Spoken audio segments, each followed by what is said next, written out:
Selamat pagi Bapak, Ibu, dan saudara-saudara yang terkasih. Kita bertemu dalam acara podcast ala GSPP. Obrolan mentes di bawah pohon bodi, ini ciri khas dari gereja kita ya Bapak-bapak, Ibu-ibu. Dan kita jadikan tempat untuk obrolan ini. Baik, ini adalah podcast edisi yang kedua. Kita akan mengangkat tema Gereja Jaga Bumi. Jadi di dalam gereja Santo Paulus Pringgolayan itu ada tim pelayanan KCLH. KCLH itu keutuhan ciptaan dan lingkungan hidup sih. Dan tim podcast ini ingin mengangkat apa saja yang rekan-rekan dari TPKCLH ini lakukan untuk gereja kita, dan lalu kita mengangkat itu menjadi tema Gereja Jaga Bumi. Sebetulnya seperti yang diinformasikan dalam podcast yang lalu, temanya adalah gereja kok ngurusi sampah. Tetapi setelah dibicarakan lebih lanjut, kita mengganti tema itu menjadi Gereja Jaga Bumi supaya menjadi lebih relevan dan lebih sesuai dengan apa yang kita lakukan di oleh rekan-rekan dari TP KCLH.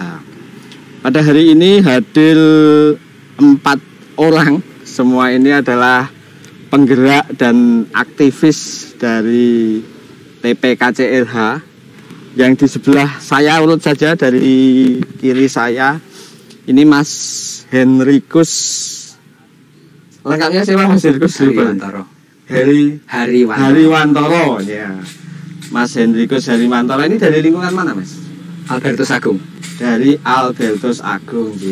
Sejauh saya kenal ini juga aktif dalam kepedulian dengan lingkungan ya. Aktivitasnya apa saja, Mas? Ada beternak, ada punya mengelola kebun di rumah aja. Di rumah. Beternak, mengelola kebun, kemudian apalagi? Sama beberapa pelatihan untuk pengelolaan sampah organik. Oke, mungkin punya kelompok apa begitu? Kalau lain di gereja, di rumah ada kelompok petani muda di Kulon Progo. Kelompok petani muda di Kulon Progo. Yeah. Baik. Dan Mas Heri ini menyumbangkan tenaga dan pikirannya untuk peduli lingkungan di gereja GSPP ya. Sejauh saya tahu merupakan salah satu think tanknya ya, yang utama ya, di samping beberapa teman-teman yang lain. Oke. Baik, Mas Heri, terima kasih atas kehadirannya. Kemudian yang kedua adalah Pak Joko ya. Pak Joko ini adalah Kabid Yanmas. Mohon diperkenalkan Pak, mungkin nama lengkapnya. Terima kasih Pak Frik. Nama saya Joko Sutrisno atau baptisnya Petrus Joko Sutrisno. Dari lingkungan mana Pak? Dari lingkungan Timotius Pak Frik. Dari lingkungan Timotius. Dan di Gereja Santo Paulus Pringgolayan ini menjadi Kabid Pelayanan Masyarakat. Dan TPKCLH ini berada di bidang Yanmas. Terima kasih atas kehadirannya. Mudah-mudahan nanti sharing-sharingnya dapat bermanfaat bagi umat. Lalu yang berikutnya tidak kalah besarnya juga. Pak Santoso, monggo Pak Santoso memperkenalkan diri. Terima kasih. Saya lengkapnya Agustinus Santoso Pujinugroho. Saya dari lingkungan Rafael. Ya, saya sangat apresiasi sekali dengan gerakan KCLH ini yang digagas oleh Pak Joko ini. Jadi saya di KCLH sebagai sarpras saja. Mungkin seperti itu. Sejauh saya tahu Pak Santoso ini selain di KCLH juga aktif di kegiatan kitab suci itu apa namanya? Iya, KKS Pak. Jadi komplit ya, ada yang sisi rohani dan ini sisi yang implementasinya ya. Oke, ya. Baik, dari lingkungan mana tuh, Pak? Rafael. Dari lingkungan Ya, Rafael. yang J. paling ujung. Terima kasih atas kehadirannya. Yang terakhir adalah beliau adalah seorang dokter ya. Ibu Ivana. Monggo Ibu Ivana memperkenalkan diri. Baik, nama lengkap saya dengan baptisnya Margarita Yanti Ivana Suryanto. Saya dari lingkungan Yakobus. Dari lingkungan Yakobus. Bu dokter apa? Dokter umum, dokter umum J. Lingkungan Yakobus. Bu dokter ini juga selain tentu saja kesibukan sebagai dokter juga banyak J. Masih menyempatkan diri untuk kegiatan peduli lingkungan di GSPP. Baik, kita mulai ya obrol-obrol kita ya, sharing-sharing kita. Nah, saya akan mulai dari ini Bapak Ibu dari temanya ya. Saya sendiri ketika mendengar tema ini dari usulan rekan-rekan TPKCLH ini, Gereja Jaga Bumi. Ya, bisa menebak-nebak tetapi mungkin daripada salah. Nah, saya ingin bertanya langsung saja, ini yang mencetuskan, yang mengusulkan tema ini Pak Henry ini. Pak Henry ini kira-kira maksudnya apa ini Pak Henry? Gereja Jaga Bumi. Ya, Gereja Jaga Bumi itu kayak seperti ajakan.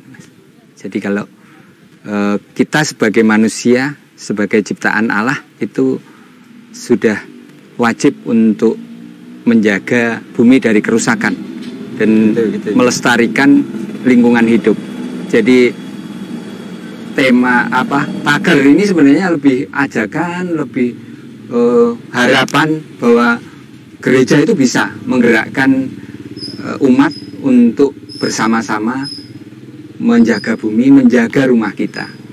Jadi gereja ini tidak hanya urusan rohani saja gitu. Iya, tetapi urusan doa dan liturgi, tetapi juga kegiatan-kegiatan konkret yang bermanfaat untuk bumi yang tempat kita tinggali ini. Oke, menarik sekali ini ya. Dan teman-teman KCLH ini mencoba untuk merealisasikan gagasan tersebut ya, Pak Henry ya. Terima kasih. Kemudian saya mau ke Pak Joko ya. Mungkin banyak umat bertanya-tanya ya. Saya juga ini. Wah, teman-teman KCLH ini giat sekali membersihkan gereja, menanam pohon, kemudian mengurusi sampah ini. Nah, apakah ada semacam landasan supaya kegiatan itu benar-benar sesuai dengan kegiatan kita di gereja ini? Apakah ada landasan teologis barangkali atau landasan biblis dari kitab suci itu? Kira-kira gimana Pak Joko? Terima kasih Pak Greg. Sebelumnya selamat pagi, berkah dalam.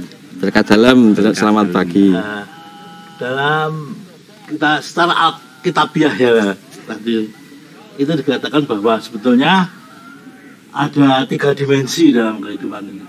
Manusia itu dimensinya berhubungan dengan Tuhan, berhubungan dengan sesama dan alam semesta ini.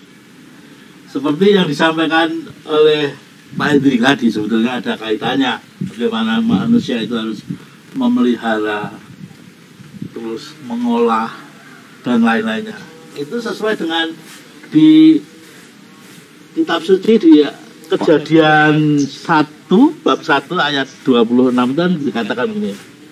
Manusia diciptakan menurut gambar dan rupa kita untuk berkuasa atas ikan-ikan di laut, burung-burung di angkasa dan ternak di bumi ini. Sehingga dari ayat itu kalau kita lanjutkan di Kejadian 1:31 menaklukkan bumi sekarang.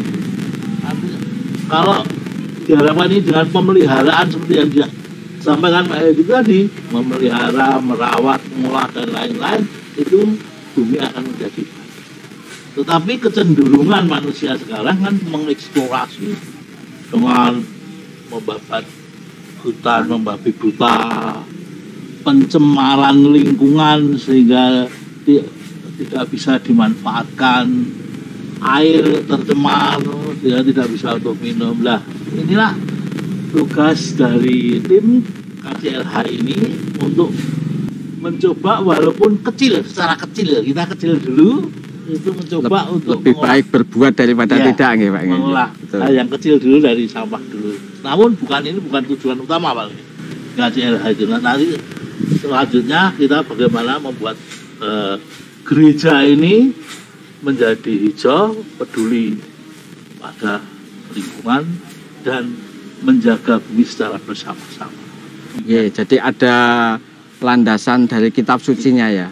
Nah, Tuhan sendiri menyerahkan bumi ini untuk kita jaga ya. Maka sesuai juga dengan temanya ya.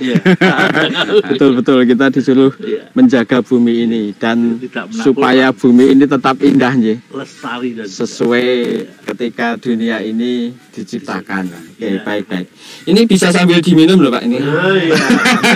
Moga-moga ya. Oke. Satu bro ini.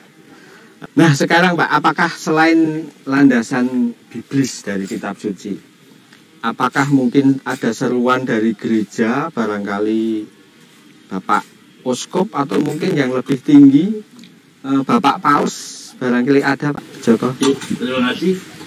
Ini Paus Fransiskus secara garis besar mengatakan Laudato Si. Laudato Si apa itu Pak? Laudato Si adalah pujilah Tuhan. Artinya alam semesta ini merupakan ciptaan Tuhan. Manusia itu hanya dititipi untuk memakai, tidak menguasai. Jadi tidak menggunakan sekuatnya, tapi hanya khusus untuk memakai. Maka dia tidak boleh merusak. Karena anak cucu nantinya yang diharapkan itu bisa tetap lestari. Kalau tanpa ada upaya manusia untuk memelihara, kemudian menanam dan lain-lainnya, ini nanti dunia ini akan secara global, dunia ini akan segera berakhir atau saya tertarik dari makna itu Pak Joko, Laudato Si, yang artinya adalah dimuliakanlah engkau ya, dimuliakanlah Tuhan. Lalu ensiklik ini hubungannya apa Pak dengan kita memelihara alam ini atau? Terima kasih. Ini merupakan ensiklik kedua, ya. Oke, gitu. Ensiklik pertama terang iman. Ini ensiklik kedua yang disampaikan itu hubungannya sangat erat. Dalam arti Paus menghimbau kepada terutama umat Katolik, terutama walaupun sebenarnya untuk seluruh dunia, tapi umat Katolik itu untuk supaya sadar bahwa dia itu harus berperan aktif dalam hal lingkungan itu. Ya, dari saya katakan tadi memelihara, mengolah dan lain-lainnya. Tidak hanya memanfaatkan dunia ini semaunya, tetapi dia harus sudah mulai sadar karena apa? Dunia sekarang ini sudah banyak kerusakannya. Oleh karena itu, Paus menghimbau kepada seluruh umat Katolik terutama dunia untuk sudah mulai berbenah diri. Mari kembali sesuai dengan apa di kejadian tadi bahwa dunia ini diciptakan oleh milik Tuhan. Kita diharapkan untuk merawat dan memelihara dengan baik. Nah ini keutuhan ciptaan lingkungan hidup ini sangat erat untuk melaksanakan ensiklik kedua dari Paus. Barangkali kalau ada Bapak Ibu yang mau menambahkan tentang ini memelihara lingkungan dengan itu ya, saya tertarik pada judul pesan Bapak Suci itu, ensiklik kalau tidak salah ya, itu Laudato Si itu ya. Muliakanlah Tuhan ya. Betul, barangkali Pak Santoso yang sering nguplek-nguplek kitab suci. Gimana Pak Santoso? Ya, sebetulnya secara tidak langsung kita merawat bumi ini bumi yang makin tua ini tentu makin rusak ketika nggak ada perawatan, pembaharuan dan lain-lain. Jadi jumlah manusia yang semakin banyak dan eksploitasi yang disampaikan tadi semakin menggila ya, mungkin hutan juga apa saja dieksploitasi. Itu ada pembaharuan, misalnya tanaman juga harus dibabat, harus tanam lagi seperti itu. Jadi kelestarian itu nanti akan terjaga. Mungkin seperti itu yang saya tambahkan. Dan barangkali ketika kita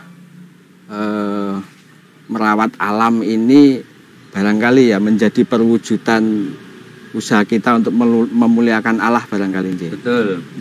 Iya.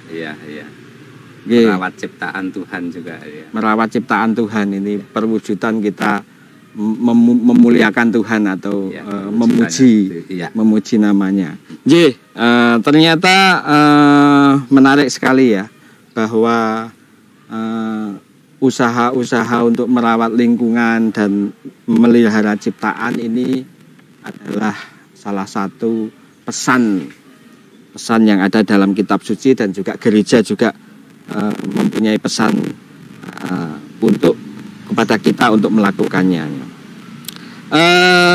Saya mau ke Bu Dokter.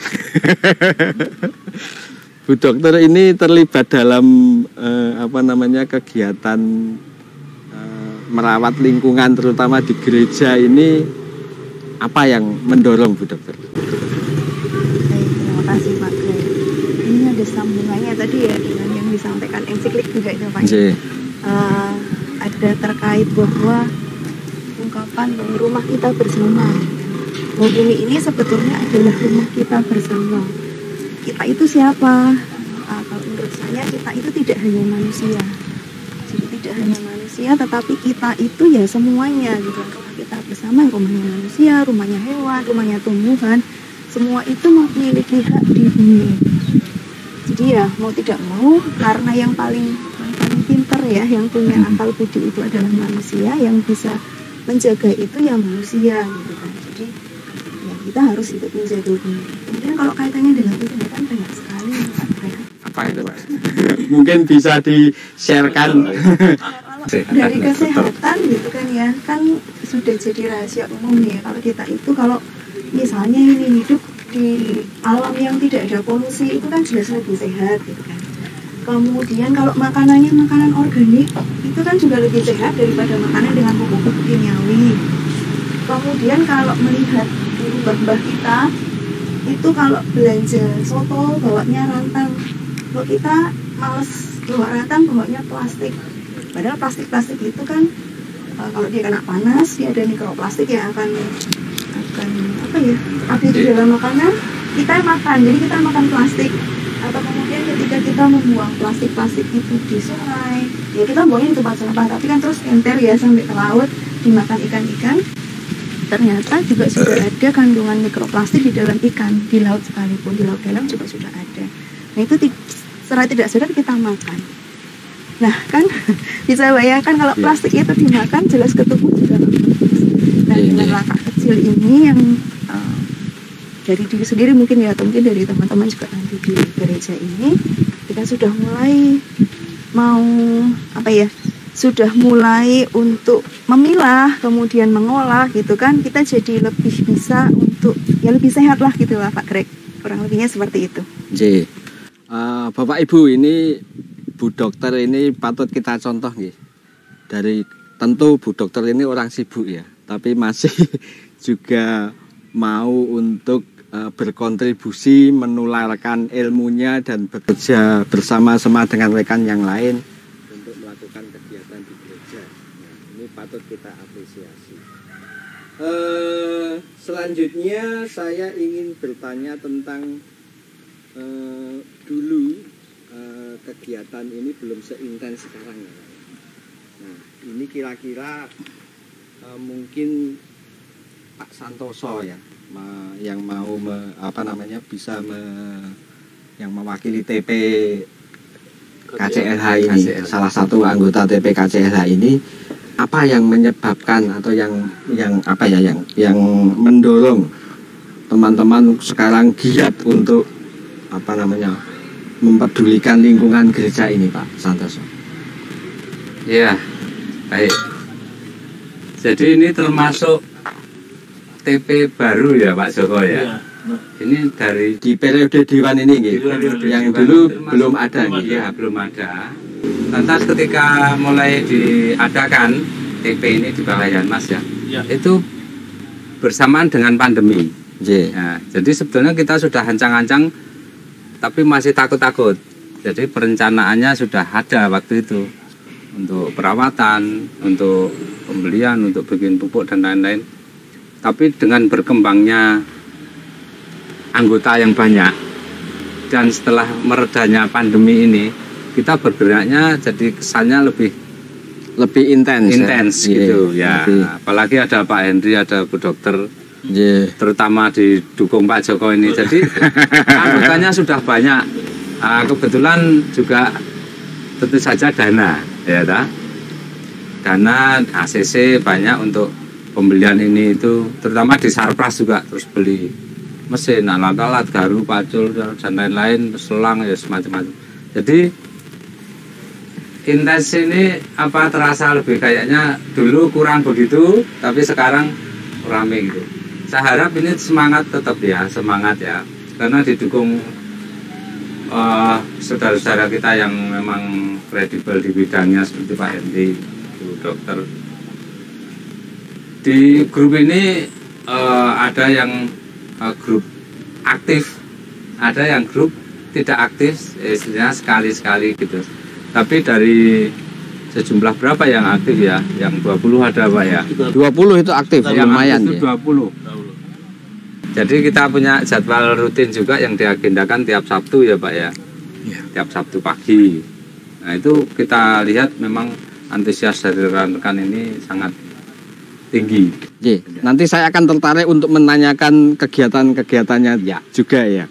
Tetapi begini, Bapak Ibu, apakah ada mungkin kondisi real ya yang dilihat di gereja ini yang menggerakkan rekan-rekan KCLH ini untuk semakin aktif melakukan kegiatan-kegiatannya? Barangkali saya dengar Pak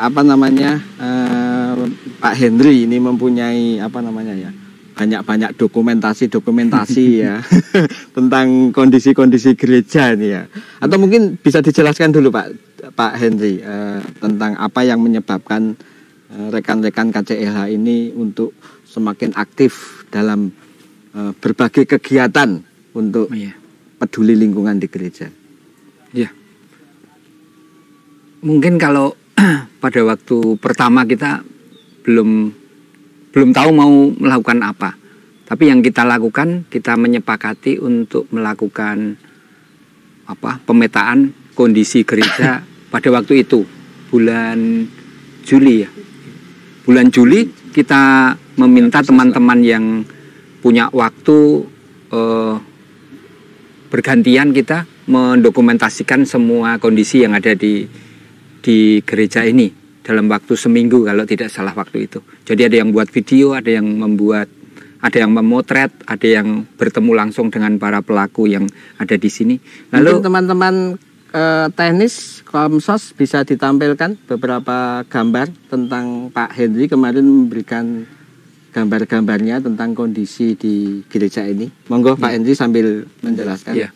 Waktu pertama setelah dipotret semua, dari kami mencoba melihat dari ini apa sih sebenarnya yang terjadi. Lalu temuan pada waktu itu pertama banyak sekali ayam liar di gereja ini.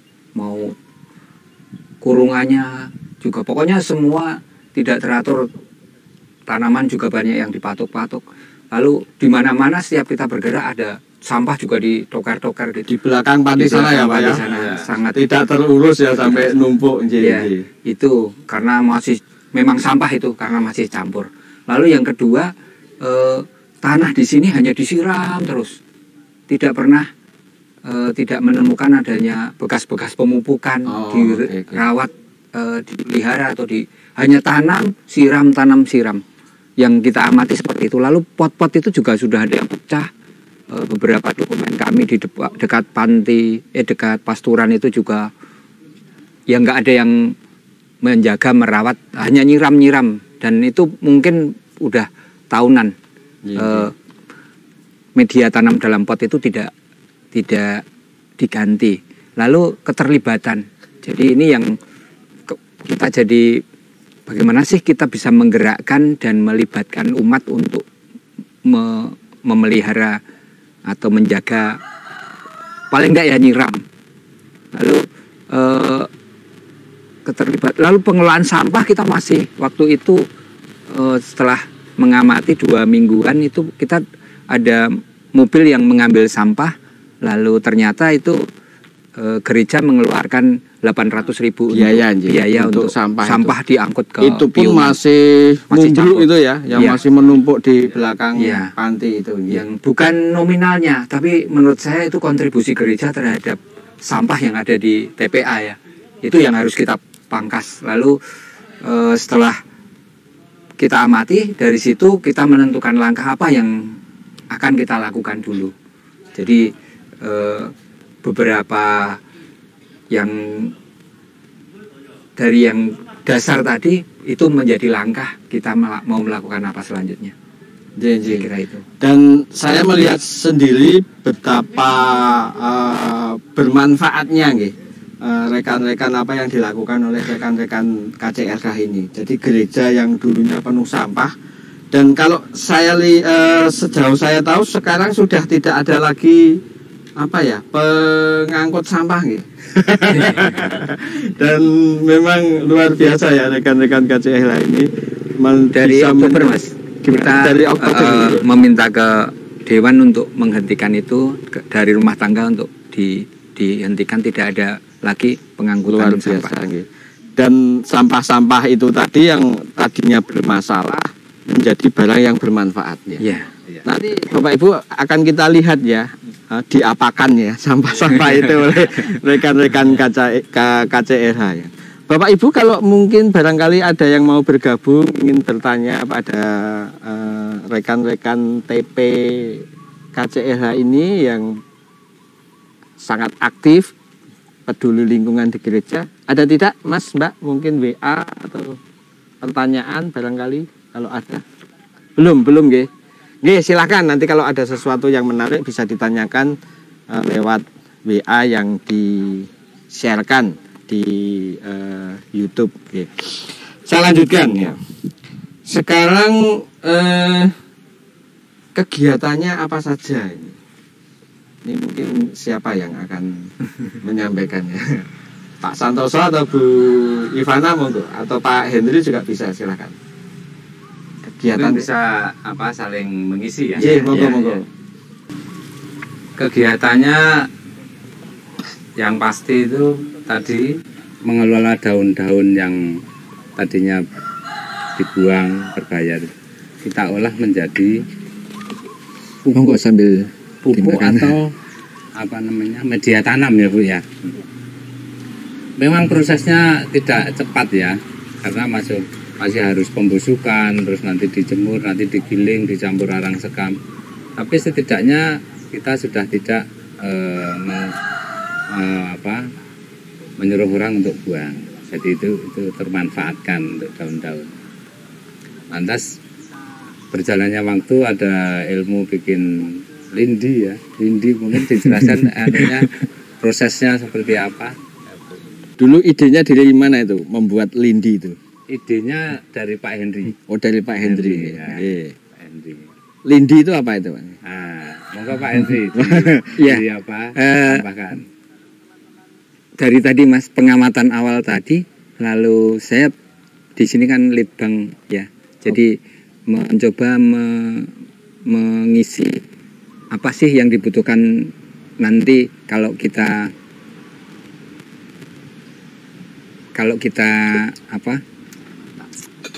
ada persoalan ini, lalu pengelolaan sampah, pengelolaan biomasa di gereja kita lakukan dengan menguji coba penggunaan komposter palet, mengolah daun, biomasa daun menjadi pupuk organik. Tujuannya apa? Tujuannya kita akan kembalikan ke tanah gereja yang tadi dalam pengamatan kita gersang tidak pernah diganti. Jadi itu yang akan digunakan untuk mengganti pot-pot yang ada di sini. Itu lalu persoalan yang lain ternyata kan dari diskusi kami juga di persoalan di rumah-rumah itu, rumah tangga punya persoalan tentang pengelolaan sampah. Itu yang membuat bau. Di sini juga kalau ada pesta nama, kalau ada acara kegiatan besar, jadi itu senangnya mereka, susahnya tim. Jadi harus diniati, Pak. Ya, kalau lama-lama kita menjadi 6 bulan ini ya hanya fokus untuk itu. Padahal kita harusnya sudah bergerak lebih maju lagi karena sampah di gereja harusnya diselesaikan di gereja. Jadi yang kita upayakan seperti itu, termasuk kita komunikasi dengan teman-teman dari Sarpras. Daun-daun yang ada biasanya kan diangkut truk keluar. Ini untuk sekarang kita sudah coba untuk kumpulkan lalu kita olah. Termasuk ranting juga akan kita olah menjadi arang untuk penggantinya arang sekam. Kalau dulu beli, besok kita sudah tidak beli membuat media tanam. Jadi seperti itu. Lalu apa lagi ya? Lindi itu ya beberapa metode pengelolaan sampah itu kita kembangkan. Satu itu menggunakan ember tumpuk, itu nanti pengurainya itu maggot yang dihasilkan oleh black soldier fly BSF yang bertelur di situ ya, lalat baik yang membantu kita untuk bertelur di situ lalu mengurai. Larva telur lalat itu disebut maggot yang mengurai itu. Ya. Jadi kayak ya maggot bisa dilihat di Terus dan kayaknya maggot sendiri kalau banyak bisa dijual gitu. Bisa. Untuk saat ini sudah mulai kalau tidak salah saat ini sudah 6.000 harganya per kilo. Per kilo 6.000 ya, untuk pakan ikan sebagai protein. Lalu lindi itu adalah cairan yang dihasilkan oleh proses penguraian maggot tadi. Turun ke bawah, ditampung oleh ember tumpuk menjadi lindi. Lindi itulah yang dijemur, kita olah, kita tambah. Kalau tidak ditambah asal sudah tidak bergas, itu sudah bisa dipakai untuk menyiram tanaman. Jadi itu jadi pupuk organik cair.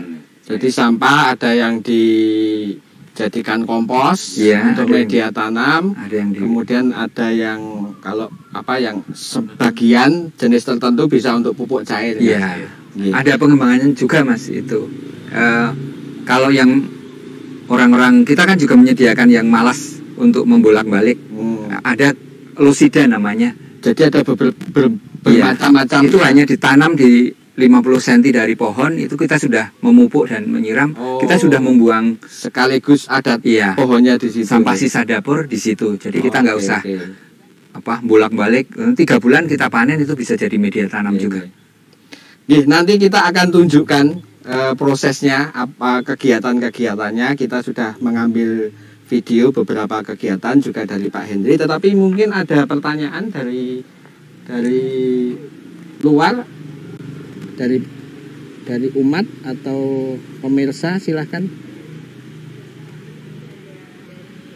Yang kelas Mbak, yang kelas. Dari RT Sri Suratno Bartolomeus yang menyampaikan bahwa kegiatan pemeliharaan lingkungan sangat bagus dan merupakan salah satu intervensi yang akan khusus.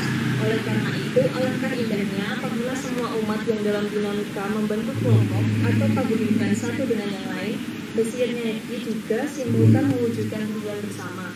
Tidak perlu ada rasa bersaing atau berkompetisi, namun berusaha bersama, saling mendukung atau berkolaborasi. Jadi itu kayak tanggapan itu. Ya, terima kasih.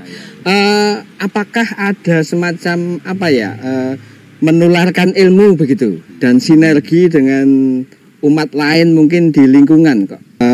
Apa ada Pak? Ya tadi ada pemilahan sampah, kemudian ember tumpuk, kemudian losida yang ditambahkan ada sebagai informasi. Jadi memang kita tidak hanya di gereja saja, kita berusaha untuk ke masyarakat seperti itu. Harapannya nanti kita berkolaborasi gereja, kemudian ke dusun, kemudian ke kelurahan dan ke kecamatan. Dari sana kemarin karena ada hubungan dengan BLH kecamatan. Ya, nanti. Kalau dengan lingkungan Pak, apakah juga menularkan ilmu-ilmu ini ke umat-umat di lingkungan? Terima kasih. Kita dengan lingkungan sudah beberapa kali sebetulnya. Oh begitu, nggih. Jadi kami flashback sebentar. Dalana kegiatan KCLH itu kan dulu setiap kita mengadakan penyuluhan dari Romo Magelang, siapa namanya? Romo Hartono itu memberikan spiritualitas mengenai lingkungan hidup. Itu mengundang lingkungan-lingkungan supaya bisa bergabung di KCLH. Ya. Dari hasil penyuluhan dari Romo tadi, kita kemudian terbentuklah pengurus KCLH yang dulu hanya 2 orang, Pak Santoso dengan Pak Lanang. Ini sekarang ada pengurusnya sekitar 20. Jadi dengan pengurus 20 ini kan lebih bisa pengurus ya, kepengurusan sekitar 20-an orang yang aktif di KCLH ini. Nah, dari lingkungan-lingkungan pun kita sudah ada penyuluhan mengenai spiritualitas, keutuhan ciptaan lingkungan hidup, kemudian juga pengelolaan. Kemudian kita juga bekerja sama dengan Gereja Kalasan. Ya, Gereja Kalasan itu memberi pelajaran kita untuk bagaimana mengelola sampah itu dari lingkungan-lingkungan ke gereja. Ini di sini memang belum. Tetapi kita ada rencana nanti kita ke lingkungan-lingkungan itu kita adakan semacam tanggung jawab dari perwakilan lingkungan-lingkungan itu supaya seperti nanti pengelolaan lingkungan hidup itu seperti CDR. Artinya apa? Lingkungan-lingkungan juga harus bertanggung jawab terhadap kelestarian lingkungan hidup di gereja. Kalau tidak salah ada juga nggih lingkungan yang beberapa waktu saya lalu lihat untuk didampingi nggih ya. Ya, kemarin ada 4 lingkungan. Jadi 3 lingkungan, kemudian 1 suster. Susteran juga. Ya, dari yang minta didampingi dari lingkungan itu ada 4, kemarin dari Bartolomeus, kemudian dari Gabriel, kemudian dari Gregorius Agung. Ya. Dan yang 1 dari susteran. Ini susterannya hari ini juga nanti kita bersama-sama. Hari ini juga nanti akan jadi ada sementara teman-teman yang ada 15 personil dari yang harusnya kerja bakti rutin tiap Sabtu ini sekarang ke susteran. Ya, artinya saya melihat bahwa umat melihat apa yang dilakukan oleh teman-teman KCLH ini sangat bagus dan bermanfaat, dan buktinya juga banyak lingkungan yang meminta untuk ditulari pengalaman dan ilmunya. Besok Bapak Ibu lingkungan yang juga ingin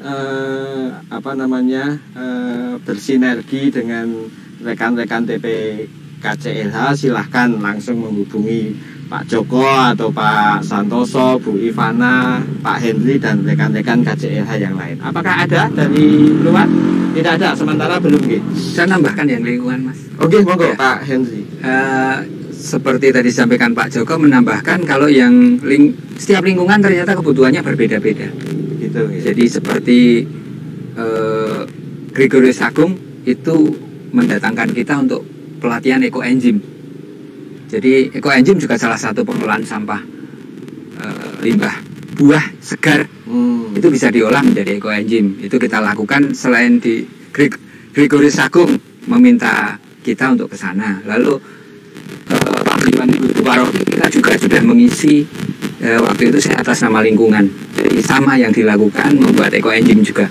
Jadi 2 lokasi membuat ekoenzim, lalu lokasi Bartolomeus itu memang sengaja datang ke gereja ini untuk mengetahui sebenarnya KCLH itu ngapain aja, melakukan apa saja. Jadi kita diskusi yang kita lakukan selama ini, termasuk harapan kita, terus apa yang kita punya, keterampilan, teknik-teknik pengomposan, lalu kita sharingkan ke teman-teman Bartolomeus, lalu langsung kalau di gereja itu lebih mudah Mas. Mungkin lingkungan nanti ada yang mau berkunjung, kalau tiap Sabtu pengen tahu lebih banyak bisa datang mungkin sekitar jam 9, jam 11, antara itu yang wajibnya kita.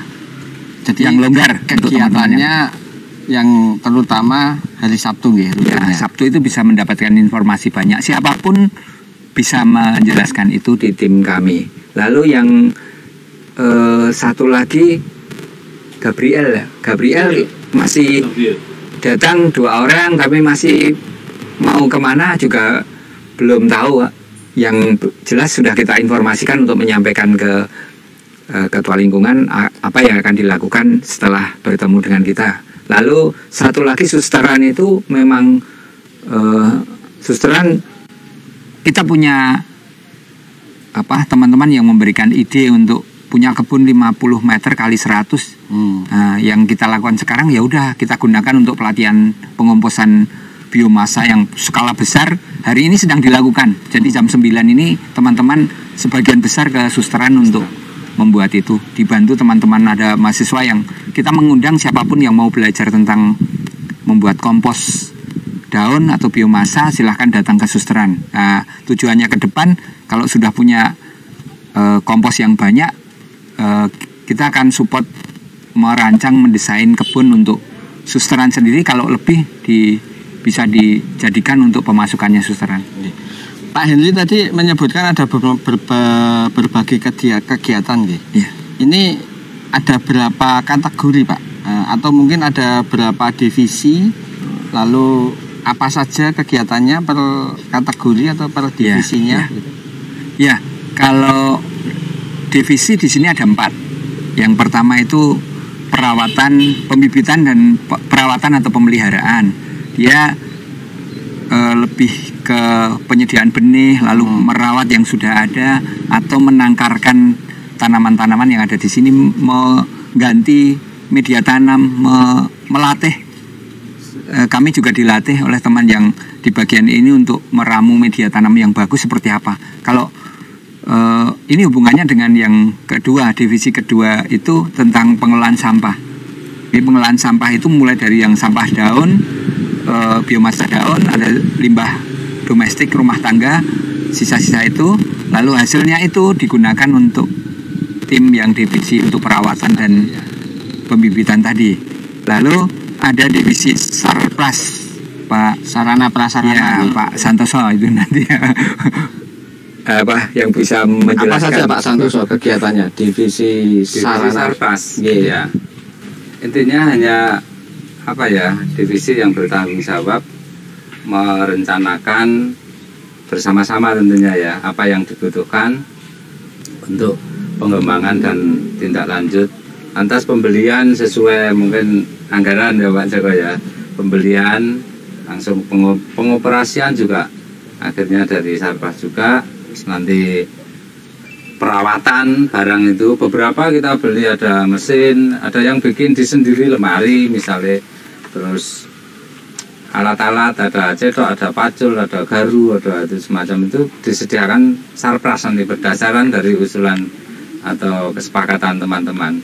Kalau kemarin saya melihat mesin itu untuk apa Pak? Untuk mencacah daun yang tadinya sudah dibusukkan dari kompos jadi kompos itu, jadi media tanam kompos itu. Nah, itu mesinnya.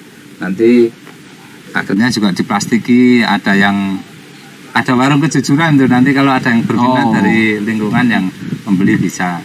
Tapi yang intinya itu kembali ke gereja. Nanti untuk merawat pot-pot yang di mana saja ganti media tanam gitu Pak ya. Iya. Jadi tidak hasil produksi sendiri. Produksi sendiri. Ya. Bu Ivana masuk divisi apa Bu Ivana? Di mana-mana Pak. Akhirnya setiap personil tuh bisa di mana-mana. Gitu ya. Saya sudah beli barang ya tidak diam saja, akhirnya ya ikut giling, ikut apa gitu.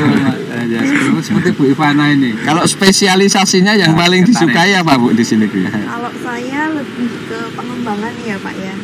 pengembangan. Kan ada tadi kan selain yang disebutkan Pak Henry tadi ada pembibitan dan pemeliharaan, kemudian ada pengelolaan sampah, kemudian ada sarpras, kemudian ada di pengembangan.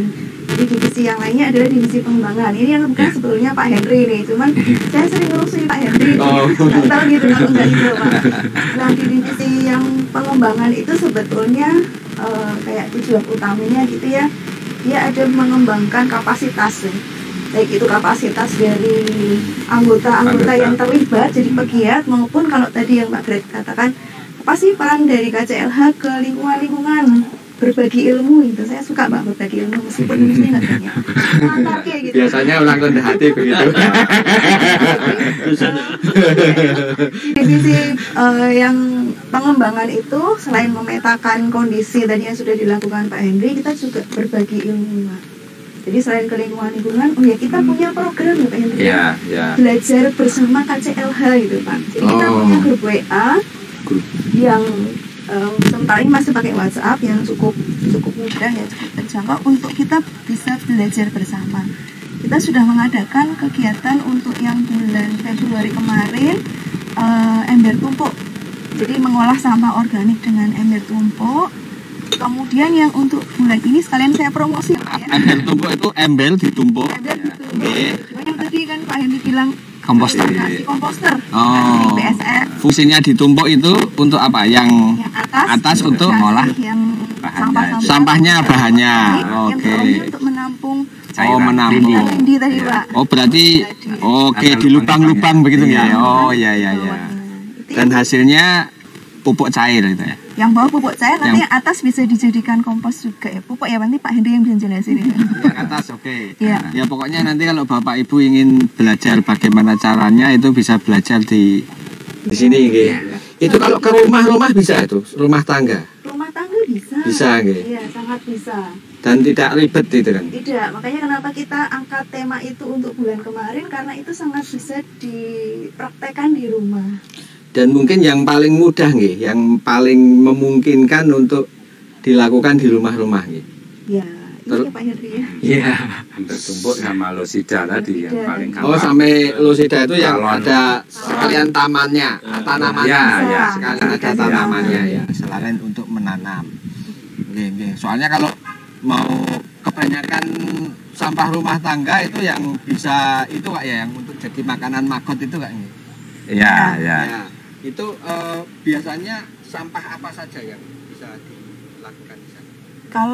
Kalau ember tumpuk yang dengan maggot, dengan ceritanya kayak yang bekerja bakti itu si maggot itu biasanya semua jenis sampah organik bisa masuk ke sana. Tapi kalau kita di sini ada juga yang dengan cacing gitu, sisa makanan. Ya kalau belanja di pasar kan nggak mungkin semuanya kita makan. Tulang bisa juga. Bisa. Jadi praktis lah gitu, tulangnya masukkan situ. Bisa. Presto juga masuk situ bisa. Tuntas gitu kan. Tuntas di rumah. Kalau ayamnya masuk sini. Ayamnya buat kita ya Pak. Iya. Terus ada satu lagi Pak Greg, itu yang program kita bulan ini untuk belajar bersama, ini mungkin mumpung belum ini ya, minggu depan itu adalah pembuatan eco-brick. Itu adalah kalau yang bulan kemarin kita ke sampah yang organik, yang bulan ini mau sampah yang anorganik. Jadi kalau misalnya sudah pilah-pilah, tadi salah satu divisi yang pengelolaan sampah itu kan dipilah gitu kan, habis dipilah terus diapakan. Nah sebagian dari plastik-plastik yang mungkin susah dijual karena dia plastiknya tidak keras gitu kan, itu bisa dibuat eco-brick. Eco-brick seperti itu, apa misalnya? Eco-brick itu gambarannya di yang besok akan dilatihkan itu di dalam botol-botol kemasan air minum itu akan dimasukin plastik-plastik. Jadi plastik-plastiknya plastik apapun sih, bisa bungkus permen, bungkus jajan, plastik kresek gitu, dipadatkan di dalam botol itu. Nanti ada ketentuannya. Nah, terus eco-bricknya mau buat apa gitu kan? Kalau sudah jadi, eco-brick itu selain bisa dijual, ada yang menerima eco-brick, kita juga bisa bikin perabotan. Jadi kayak kursi, meja itu juga bisa dibikin dari eco-brick itu. Contohnya itu Pak. Kalau mau tahu lebih jelasnya besok ikut. Oke. Jadi Bapak Ibu yang ingin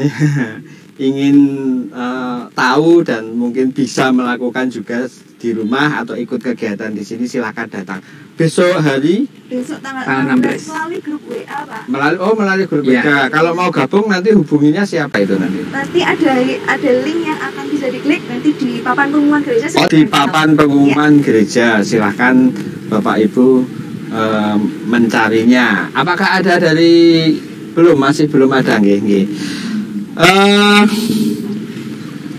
Semua divisi sudah semua nggih tadi ada pengembangan, kemudian satgas apa? Oh iya, kegiatan kita tadi selain yang disampaikan Pak Hendri membuat ekoenzim. Kalau ekoenzim kan dari kulit-kulit buah, kita juga mencoba untuk membuat fruit enzim atau klasik enzim. Ini yang kalau tadi ekoenzim untuk minumnya tanaman gitu kan, untuk pemupukan dan untuk yang lain-lain. Kalau yang fruit enzim itu untuk yang diminum manusia. Oh. Itu juga kesehatan juga itu Pak. Jadi mengingatkan nanti kalau memang ada difermentasi 1 tahun gitu ya, nanti hasilnya itu bisa untuk meningkatkan kesehatan fruit enzim. Itu juga kalau mau belajar mungkin lebih detail meningkatkan kesehatan fungsinya untuk apa ini Bu Dokter? Mungkin ada Bu Dokter, mumpung ada Bu Dokter di sini. Iya. Kalau yang fruit enzim itu memang yang sementara ini memang penelitiannya belum terlalu banyak, tapi biasanya nanti akan digunakan karena dia fermentasi ya sebagai antioksidan gitu kan. Dia sudah menjaga kesehatan kayak karena dia menggunakan buah-buahan dan juga madu. Madunya madu yang asli, belum ada campurannya, belum ada pemanasannya. Itu difermentasi lama ya. Tujuan utamanya sementara ini masih untuk meningkatkan kesehatan kayak sebagai suplemen gitu. Sementara itu. Ini luar biasa ini Bu Dokter ini telah menjadi contoh nggih, punya keahlian lalu terlibat di sini. Bapak Ibu yang juga mungkin barangkali punya keahlian atau pengetahuan dan mau bergabung, mari kita bersama-sama nggih semakin menggiatkan kepedulian lingkungan di gereja dan juga di rumah masing-masing. Ya itu Mas, saya menambahkan yang dari divisi pengembangan itu di samping kita kita juga menjaring itu tadi sumber daya yang bisa termasuk kalau tidak bisa kita mendatangkan dari luar. Jadi di grup WA KCLH itu akan ada isian secara rutin tentang apapun yang berhubungan dengan pelestarian lingkungan hidup, dari pengelolaan sampah, dari pengelolaan biomasa, dari ada yang nanti buat ekoenzim kita sudah praktekkan, fruit enzim kemarin teman-teman praktekkan, lalu kita juga mendukung kegiatan-kegiatan yang ada di gereja. Kalau nanti ada yang punya kemampuan lebih, mungkin ke depan ada yang suka tabu lampot, ada yang suka anggrek, ada yang suka sayuran. Jadi kalau dituruti bisa banyak sekali menjadi paguyuban. Iya, kita mungkin ke depan merubah itu ya. bukan grup WA KCLH tapi macam selera paguyuban peduli lingkungan hidup. Partisipasi yang jelas. Ya. Teruskan Bapak Ibu sedikit lagi nggih. Nah, sekarang kita ingin mencoba belajar dari pengalaman Bapak Ibu semua. Kira-kira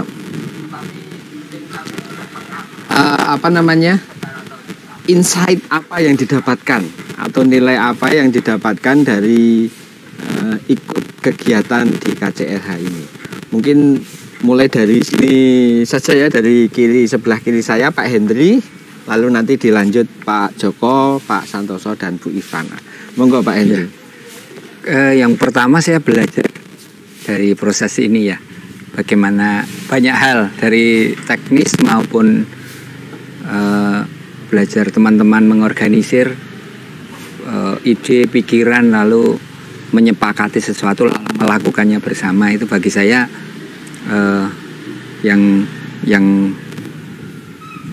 paling saya rasakan. Jadi ya, seperti punya rumah ya Mas, punya rumah untuk saya tidak hanya berbagi tapi juga mendapatkan ilmu, mendapatkan saudara di sini. Jadi itu yang terutama Mas, yang saya rasakan.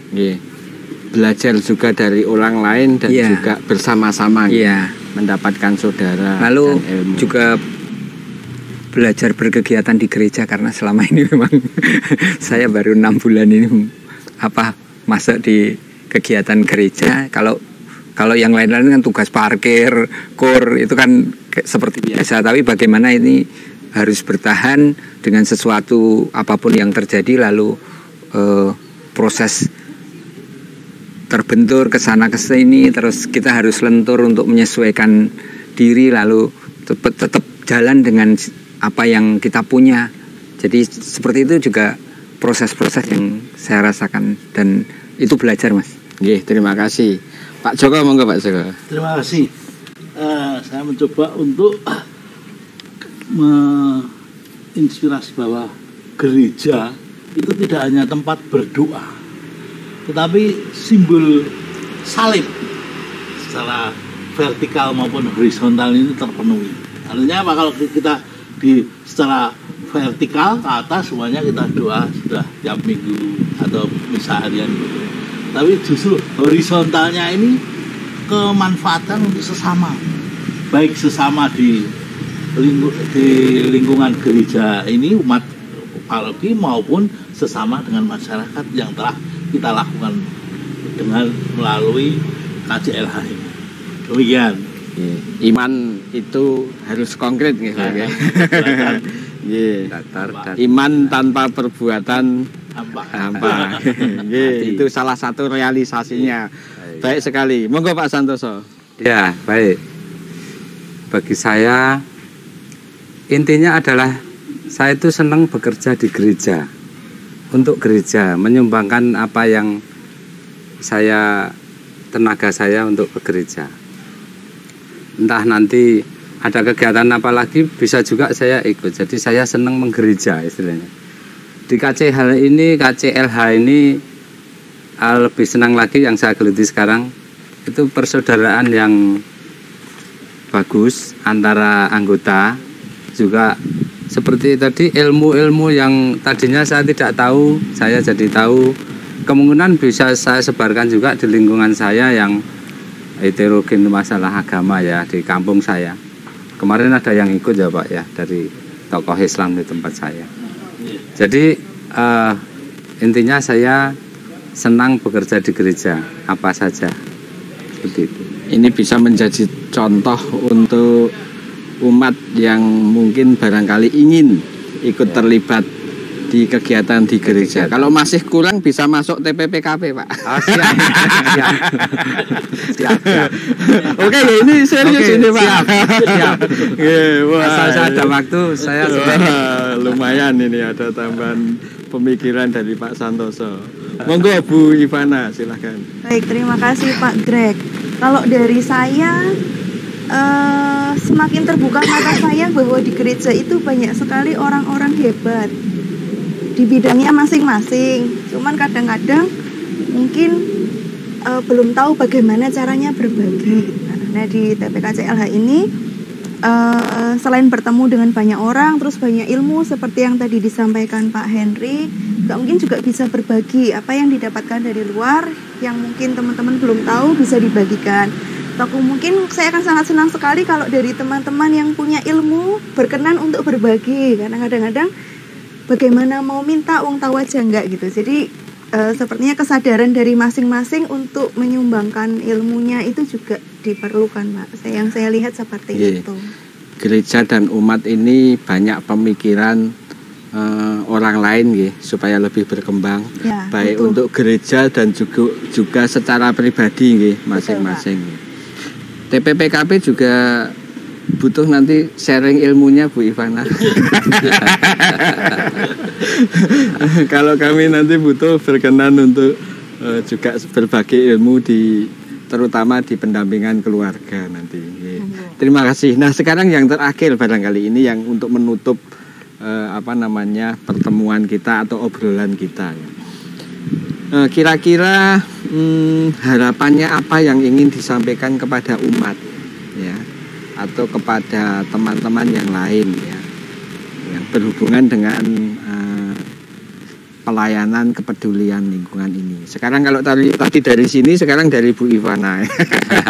Monggo Bu Ivana. Terima kasih Pak Greg. Jadi terkait kegiatan ini, kalau tadi awalnya mau terkait sampah gitu ya Pak Greg ya. Ini kalau yang boleh disampaikan bahwa sampahku itu adalah tanggung jawabku.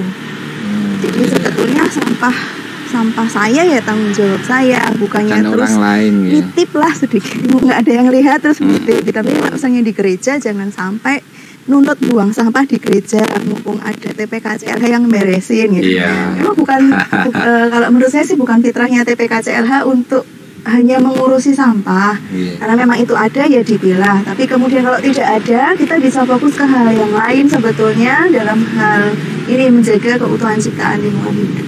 Gitu Pak Greg. Jadi kalau tim ini sudah berkontribusi besar untuk menyelesaikan masalah besar juga ya. Tetapi sampah di gereja ini adalah tanggung jawab semuanya nggih. Minimal tidak nambah nggih. Betul Pak. Minimal tidak nambah. Bawa sampah ke gereja, bawa pulang lagi gitu Pak. Oh gitu Tidak di gereja. Atau barangkali membawa sampah yang tidak perlu gitu. Kalau kegiatan-kegiatan juga gitu. Iya, itu kalau masih berupa sampah dibawa pulang lagi. Tapi kalau sudah berupa barang daur ulang, monggo kalau mau disumbang. Bisa nggih. Bisa, ada Pak. kotaknya, ada tempatnya. Ada tempatnya. Misalnya botol gitu ya. Monggo Pak Santoso, sudah gitu ya. Sampun Pak. Iya.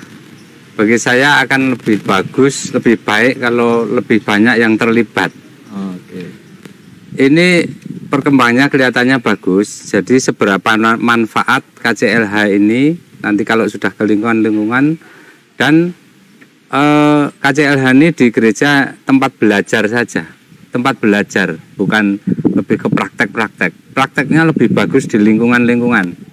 Membuang sampah, mengolah sampah, mengelola itu di lingkungan lebih bagus. Mereka kesadarannya sudah tinggi sehingga meminimalis sampah yang kita hasilkan dari residu dibuang-buang itu sebenarnya bisa dimanfaatkan. Intinya lebih banyak yang terlibat. Mari kita semua personil itu mengajak di tetangga kita masing-masing, kan belum tentu juga tetangga kita Katolik ya, mungkin ada yang beragama lain, itu lebih bagus lagi banyak yang terlibat gitu Pak. Monggo Pak Joko. Nah, menambahi pesan Pak Santoso, saya sangat setuju bahwa lingkungan nantinya, terutama pada ketua-ketua lingkungan, bisa menggerakkan umatnya untuk berpartisipasi dalam hal pengelolaan lingkungan hidup. Atau sekarang masih sampah, tapi nanti ke depannya tidak hanya sampah saja. Jadi tanggung jawab kelestarian lingkungan hidup, hijaunya gereja ini, kebersihan dan lain-lain itu merupakan tanggung jawab bumi.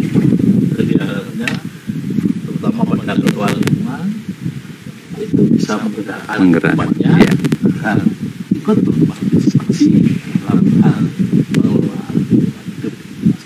Intinya indahnya bumi kita, indahnya tempat kita berpijak ini tanggung jawab kita semua. Iya, benar. Ya. Terima kasih Pak Joko. Pak Hendri, disampaikan Pak Santoso, gereja ini menjadi laboratorium belajar bersamanya, ya. Lalu nanti akan turun ke lingkungan, ke kiri kanan keluarga, tempat tinggal di sekitarnya, atau ke RT, atau ke perumahan, atau kemanapun yang bisa kita tularkan.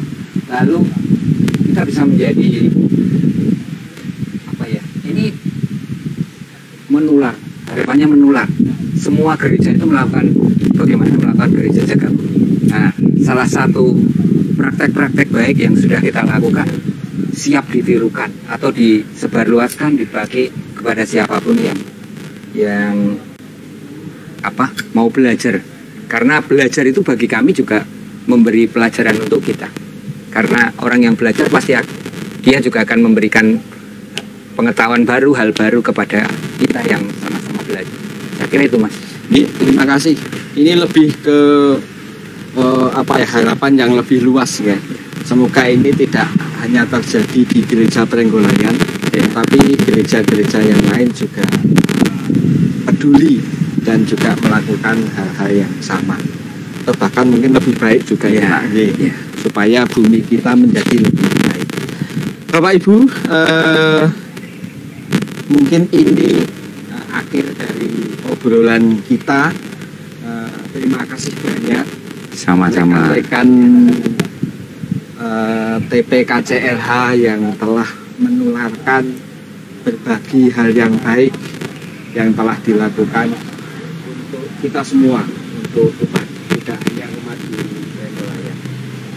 Mohon maaf kalau ada kekurangan. Ini adalah risiko yang kami ambil dengan siaran live ini ya.